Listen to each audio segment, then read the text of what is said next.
In this video, we will walk you through the steps to using the zip code distance calculation assistant agent.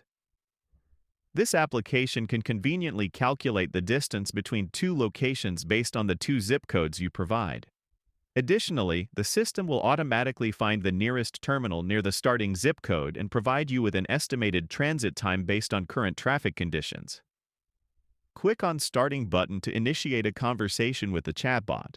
Enter the zip codes of the ship address and destination to process. Please note that the two zip codes shall be separated by a comma, space, or hyphen.